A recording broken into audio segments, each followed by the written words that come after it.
Cha. Tin mừng Chúa Giêsu Kitô theo Thánh Luca. Lạy Chúa, vinh danh Chúa. Hồi ấy bà Maria lên đường vội vã đến miền núi và một thành thuộc chi tộc Juda. Bà vào nhà ông Zachariah và chào bà Elizabeth. Bà Elizabeth vừa nghe tiếng bà Maria chào thì đứa con trong bụng nhảy lên và bà được đầy thánh thần. Bà Elizabeth kêu lớn tiếng và nói rằng: em được chúc phúc hơn mọi người phụ nữ, và người con em đang cưu mang cũng được chúc phúc. Bởi đâu tôi được thân mẫu Chúa tôi đến với tôi thế này? Quả thật, này ta tôi vừa nghe tiếng em chào thì đứa con trong bụng đã nhảy lên vì vui sướng. Em thật có phúc vì đã tin rằng Chúa sẽ thực hiện những gì người đã nói với em. Bấy giờ bà Maria nói: linh hồn tôi ngợi khen Đức Chúa, thần trí tôi hớn hở vui mừng vì Thiên Chúa đấng cứu độ tôi. Phận nữ tỳ hèn mọn, người đói thương nhìn tới, từ nay hết mọi đời sẽ khen tôi diễm phúc. Đấng toàn năng đã làm cho tôi biết bao điều cao cả, danh người thật chí thánh chí tôn.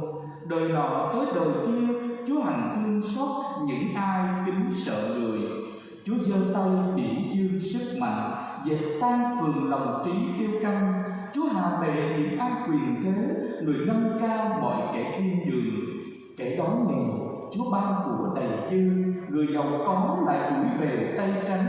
Chúa độ trì Israel, tôi tớ của người, như đã hứa cùng cha chúng ta, vì người nhớ lại lòng thương xót dành cho tổ phụ Abraham và cho con cháu đến muôn đời. Bà Maria ở lại với bà Elizabeth độ 3 tháng rồi trở về nhà mình.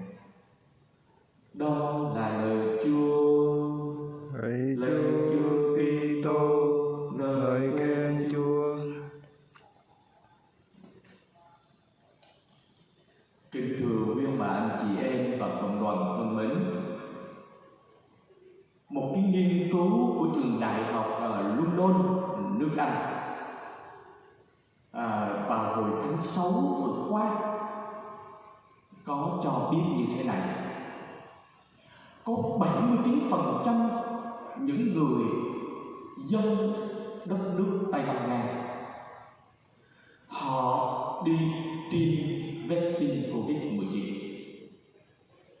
Họ ủng hộ cái việc đó, họ nhanh nhẹn trong cái việc đó. Có 79% người dân của nước này, Tây Ban Nha, đi tiêm vaccine phòng Covid-19.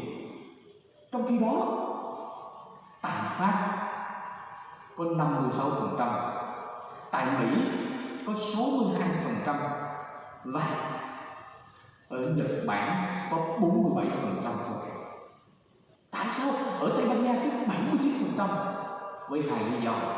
Thứ nhất, đó là họ cho rằng cái ngành y tế, cái hệ thống y tế công cộng của nước Tây Ban Nha, của chính phủ quá tuyệt vời. Họ tin tưởng vào cái hệ thống y tế của đất nước này, cho nên họ đi chích.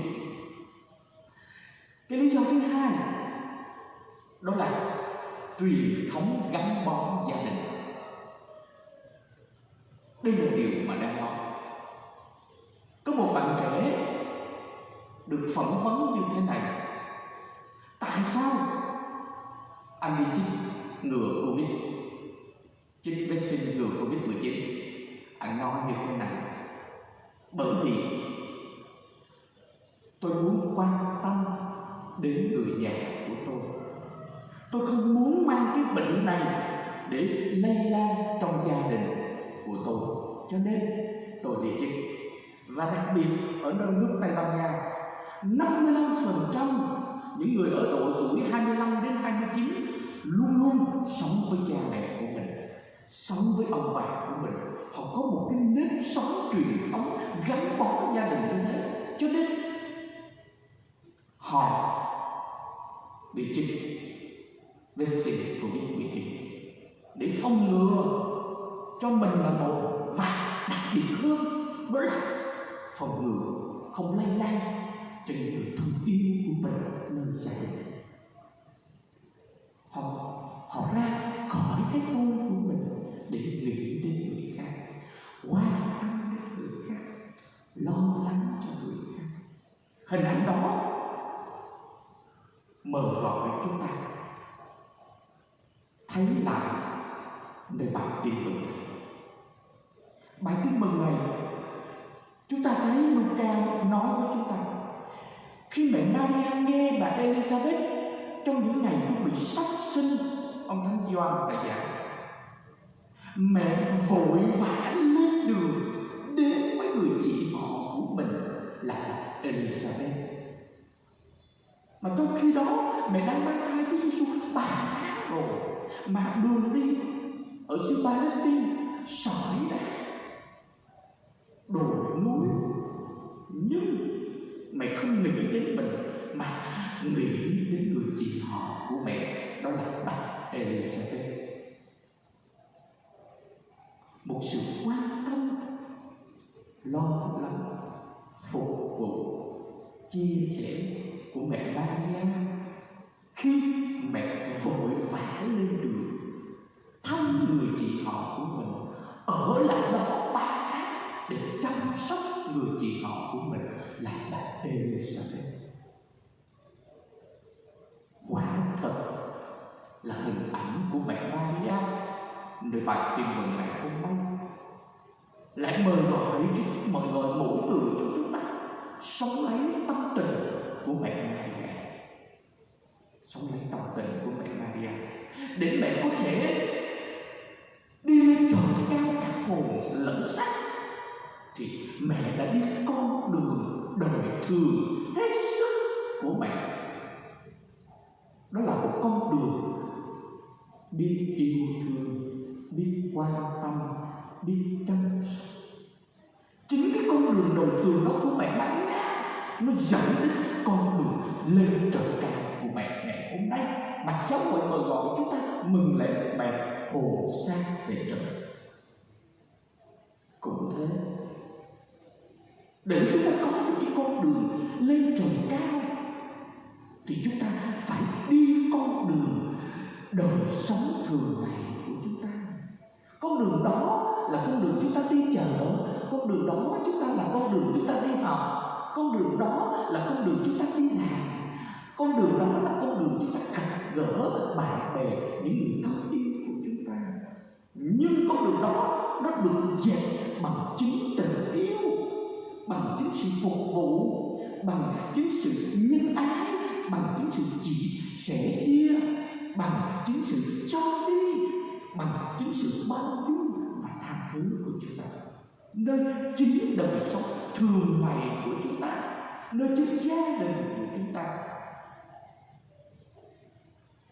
Khi chúng ta biết quan tâm, biết lo lắng, biết nghĩ đến người khác giống như mẹ Maria nơi chính cuộc đời của chúng ta, thì chắc chắn con đường chúng ta về trời cao cũng sẽ giống như mẹ,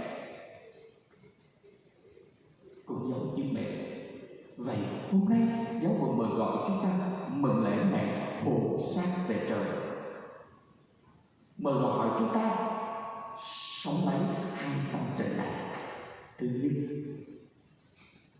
đó là chúng ta ngước lên trời cao để ta tạ ơn Chúa với mẹ, vì Chúa đã ban cho mẹ một hồng ân cao cả tuyệt vời, đó là được lên trời cả hồn lẫn xác.